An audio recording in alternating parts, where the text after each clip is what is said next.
Before we start the session, just an announcement. Soon after this UVIT session, the missed optic nerve lecture, so the speaker will be coming on screen. So soon after this, we'll have that lecture. Is Now welcome to this session on advances in UVITs. The lecture will be delivered by Professor Vaishali Gupta, Chief of Retina and UVA Services, Chandigarh. Is she online? Hello, everyone. Hi, thank you so much for joining us and giving us almost a half an hour with, I know you're organizing a huge session there coming up early next month. Thank you so much for consenting and agreeing to giving this talk to us. Go ahead. Thank you so much, Mirina, and the College of Ophthalmologists in Sri Lanka for the very kind invite. The topic I have been given is advances in uveitis. There have been advances on all the fronts. The most important one, imaging. Imaging means we are looking at the biomarkers. Even when we look at the OCT, we are no longer looking at cystoid macular edema. We are looking at certain clues which can differentiate even a viral from toxochorioretinitis. Then we have ultra-wide field and neuroimaging modalities which have come into way. In the diagnostics, we have a lot of omics like proteomics, genomics and all, which are being incorporated in the practice. And in therapeutics, we have biologics. So I'm not going to give a very didactic talk on talking about each one of these because you can read them in literature and on internet on your own any day. What I'm going to talk about is, despite all these advances, how does it affect our approach in the management of a patient? And I have, for the purpose of this talk, I have taken the choroiditis as a theme because I understand there will be a few people who are retina specialists and not only uvea. So let's begin with a patient of choroiditis. So you look at the patient and you think, well, to me, it looks like choroiditis. Now the question is, how do I approach to make a correct diagnosis? The first important thing is you look at the history. And this history does include details of the past episodes. So you would see that many of the uveitis patients, when they come to you, they're carrying a huge, file with past records and all. Please do not ignore them because the phenotype of the disease might have changed by the time the patient has come to you. But to begin with, it might have been very typical and which might give you a clue towards diagnosis. Now, once you have done with this, you take a history and multimodal imaging findings. And I'm going to show you the case example, but even when you do OCT, you look where the pathology is located. Is it in the choroid? Is it in the retina? Which is the predominant site? The second thing is the disease active or inactive? And third is, if it is a choroid, which structure in the choroid it is involving? Is it choriocapillaries or is it choroidal stroma? So based on this information, you just name the disease. And once you have the name, you do a very minimal lab. Labs should be very minimalistic. And finally, you fit the diagnosis into known clinical entities. Now, I'll give you an example. Before we start with the patients, let's have few important questions which will help. Because in the beginning, I said history. History does not mean, 10 years from now, we used to have almost 25 pages file of uveitis. You don't have to do that. Just very basic questions. Is disease unilateral or bilateral? Where is it anatomically located? Then you look whether it is focal, multifocal, diffuse. Is there associated vitritis, vasculitis, anterior segment inflammation? Is there associated systemic disease? Are there any past episodes? and then you move forward.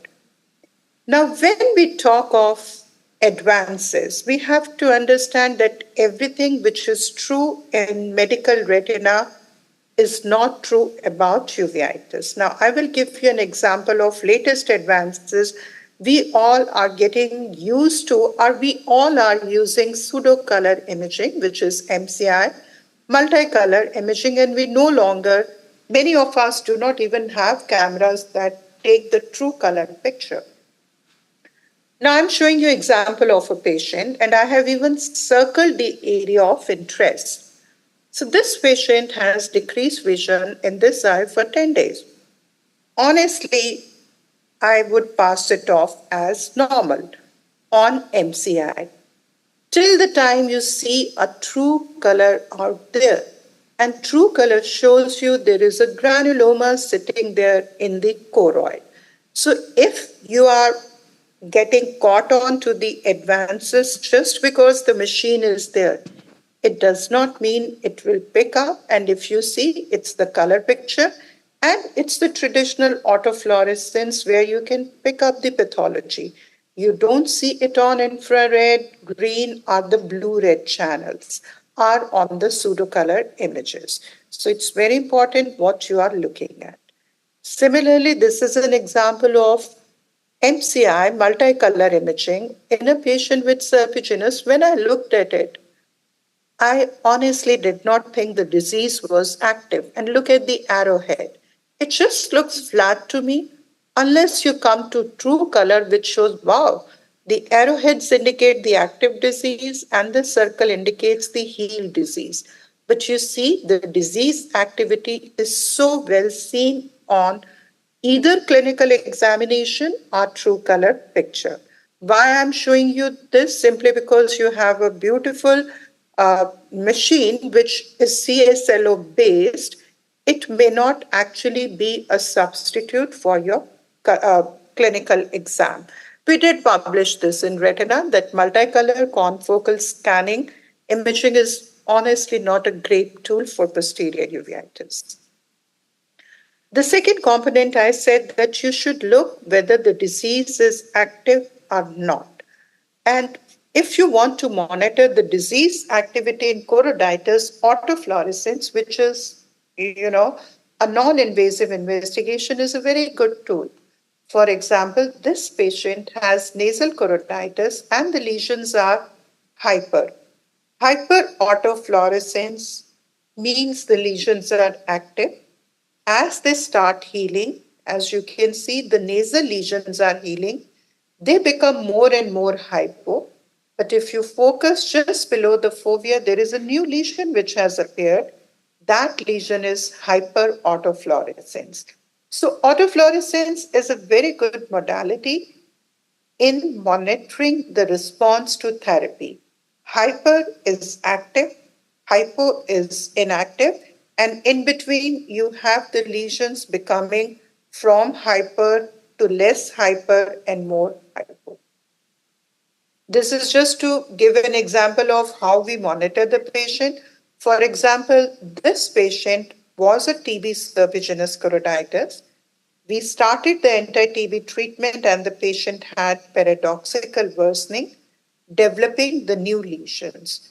Now, these lesions may need to be managed with local steroid, systemic steroid, or whatever. So we did give DEX implant, and you can see the monitoring. There was not really the way we wanted complete resolution, and you can monitor all the disease activity. Finally, this is the point where we saw the new lesions appearing, not responding to methotrexate or DEX implant, where we give intravitreal adalimumab, and on autofluorescence, you see complete resolution of the lesions, and we do not have to repeat fluorescein or ICGs to show us whether the disease is responding or not responding. Now we come to OCT. OCT honestly is a very important tool, and one has to understand all about the biomarkers. Now, this really helps us, to me, even differentiating TB and sarcoid. I truly rely on OCT. Now look at the top pictures. TB granuloma, when we see, is a single, yellow, large, and what you see on OCT is the large granuloma in the choroid with the involvement of the outer retina, like you see in these arrowheads. Sarcoid granulomas are multiple. They are located in the stroma. They are like this. They do not produce a huge bump like TB. Clinically, they are really not on your face like the TB granulomas. And this is how they look on OCT. This is a very typical sarcoid granuloma, whereas this one on the top is TB granuloma. We move on to fundus fluorescein angiography, which is mainly helpful for picking up the retinal changes.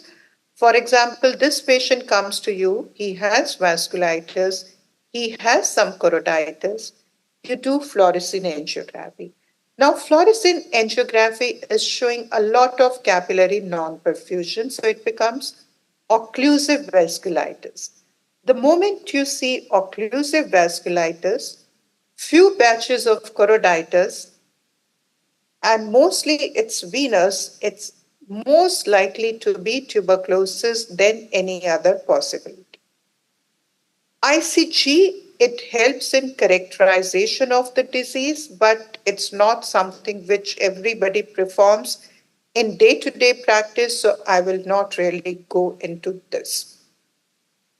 So this is what I'm going to skip some of these and move on to the next part, that once we have done the imaging, how do we do the labs? And how do we do the imaging? Now, when I said that you name the disease, what do you mean by naming the disease? You have seen this patient. This patient has fluffy yellow exudates, and you know it's mostly involving retina. You want to confirm it, you do OCT. Now, OCT shows the involvement of the inner retina. So, on OCT, it is retinitis. Choroidal involvement is not really there because of the back shadow, but you can make out that choroid is not as much involved as we saw in TB granulomas. We also, looking at the lesion, we know it is single, it is focal. There is a localized vitritis. There is no associated disease, no past episodes. Now you want to put a name to the disease. Now what that name would be? Name is unilateral retinitis single focus localized vitritis. So if you want to mesh it, what are the entities which will get into it? To me, it's only toxoplasma which fits in the bill. So you look at the features, you know it is toxoplasma. Do you need any labs? No. You can make the diagnosis based on clinical examination, which even OCT sometimes you may not do. You look at it, you say it's toxo, and you start with the treatment. In this patient, he did receive local treatment along with Septron, and you can monitor clinically or on fundus photography to show the lesions are healing. The second scenario is there is a yellow lesion. Again, I see. It seems to be coming from the choroid and there is something going into the retina. Now, this lesion actually looks different from what we saw in toxo. So let's see it. It is again unilateral, retinitis, focal, no associated past episode, no systemic. But look at the OCT. The OCT here shows there is something from involving the choroid, the retina, full thickness of retina, and then it is bursting into the vitreous cavity. You can see the cells in the vitreous cavity. Now, this is a very important sign. No amount of retinitis, howsoever severe it might be, will burst into the vitreous cavity. The moment you have this is called the rain cloud sign. Think of endophthalmitis. invasion into the vitreous cavity is not a feature of uveitis. So this patient was actually diagnosed as dengue foveolitis, but within 72 hours, you see, now it looks like candida. Actually, it was a candida endophthalmitis, but picking up this sign is very important so that you um, do not make a mistake of giving steroids thinking of it as a uveitis. Then associated findings in the opposite eye are very important. If you're seeing multiple pigmented scars along the vessels, this is very suggestive of TB. If you're seeing these small rounded yellowish atrophic dots in the mid-periphery, this is more suggestive of sarcoidosis. So healing pattern. Many a time the opposite eye would show some healing. Even looking at the pattern, the way the lesion has healed can give you a clue towards etiology. For example, if you are having pigmentation at the margin, this is likely to be autoimmune serpiginous choroiditis. But if you are having pigmentation in the center, this is likely to be infective form of serpiginous choroiditis, where TB is the most common cause. You have seen a large granuloma. You are not sure it's metastasis, TB, fungus, whatever. You see this vascularity on the granuloma. I spoke earlier about single large granuloma, but if you see vessels, retinal hemorrhages, wrap-like lesion, CNV, it is more likely to be TB because TB granulomas are VEGF dependent and they show a lot of vascularity. So the presence of the hemorrhages on granuloma, think about TB. This I showed earlier also that this is a wrap-like lesion, hemorrhage in a granuloma. OCT is very classical TB.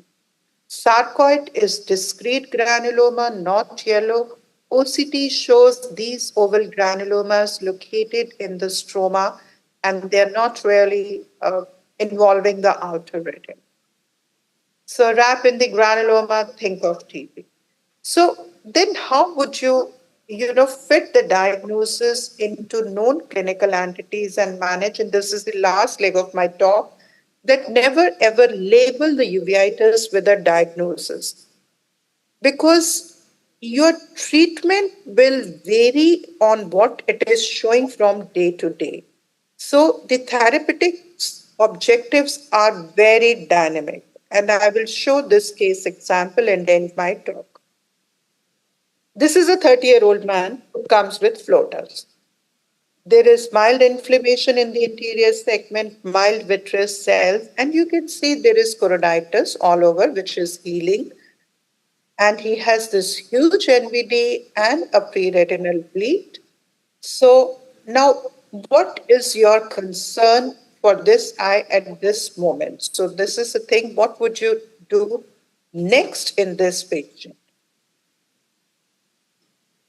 Sorry. Okay. So the dynamic objective right now in front of me, I'm not really interested in anything except to take care of this NVD. So whatever the etiology might be, I know I have to give anti-VEGF. I may want to identify areas of CNP, but that is secondary. And I also want to do imaging to see, especially this yellow focus out there, is there any disease activity happening? When I look at the left eye actually shows multifocal choroiditis, yellowish patches, which look very active, but they are nasally. The objective for this eye is very different. Here I want to know the etiology and I want to initiate the specific therapy because we don't want these lesions to crop up and involve the center of the fovea. Autofluorescence shows right eye, the lesions are mostly dark and healed, and the left eye are in a kind of a mixed stage. Fluorescein really does not contribute much except to show NVT. The left eye again, fluorescence shows what was expected, lesions hyper becoming hyper in the late phase. Now I know what I have, and I have to fit the diagnosis into known clinical entities. Now think of a disease. Which disease will cause NVD, capillary non-perfusion, and healed choroiditis in one eye and active in the other?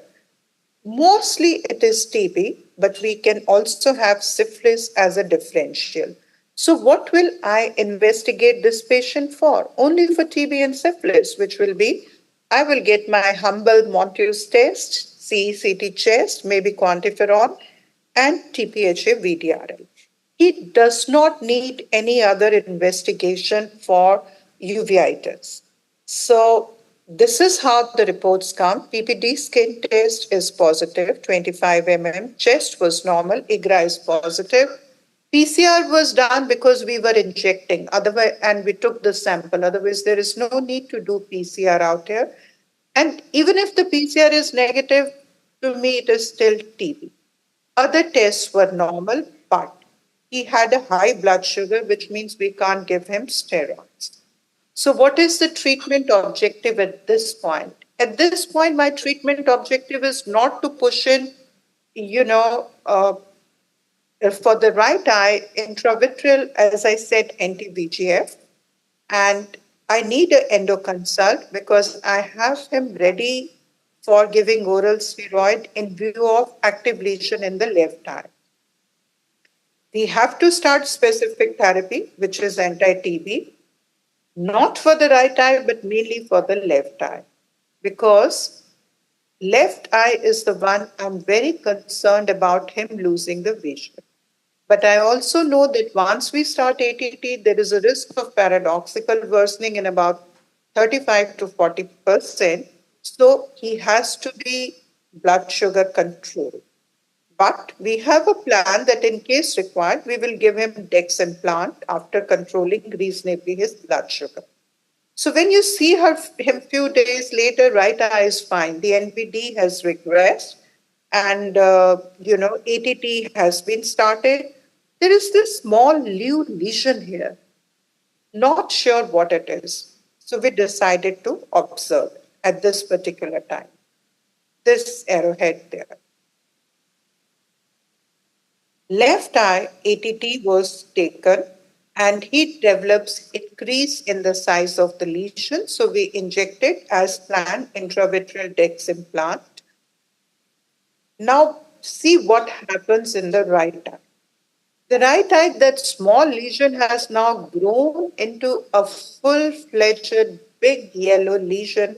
And this is where we are not sure whether it is paradoxical worsening or is it drug resistant. So we thought that granuloma probably in the initial phase was under control because we had injected ranibizumab and these granulomas are driven by VEGF. But the moment the effect of VEGF weaned off, these granuloma kind of grew up. So we decided to inject ranibizumab with moxiflox, which is one of the host-directed therapies we are giving. And this is how the treatment unfolds over a period of time.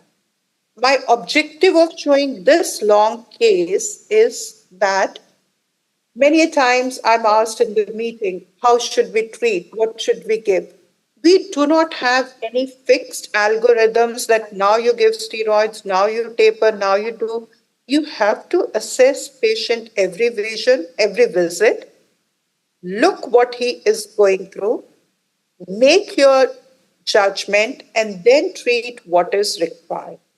So when you see choroiditis, there are different spectrum. I will not go into this, but what I will say is be very mindful of what you are doing because this is a patient who had choroiditis, imaged beautifully. Despite all the advances, she was not treated for TB and ended up like this in a premier institute in our country. So take home points. There is a dynamic interplay between history and imaging. So you have to be very sure what you are ordering and what will you do when the results come. The second is, please keep in mind the dynamics in the diagnosis, because many times the choroiditis would have immune component playing a role and infective component playing a role. And there is no blanket treatment. You cannot be dogmatic that I will treat only infection and I will not take care of inflammation. I will not give steroids. You cannot say that I am giving only steroids, so I will not add anti infective therapy. So you have to keep in mind these dynamics. And the third is the therapeutic objectives are two objectives. One is the long term. You want the disease to be taken care of. But there are short term objectives. For example, you have NVD. You need, anti-VGF. Anti-VGF is just a short term therapy. It does not require, it's not a long term therapy, but you have to give a short term cover. So short term objectives are likely to change from time to time. However, in case of revised diagnosis, sometimes after 2 months, you feel that now the diagnosis is not right, our patient is not responding. Please go ahead, repeat all the investigation, revise the diagnosis. And if your revised diagnosis changes, long term objectives too might change.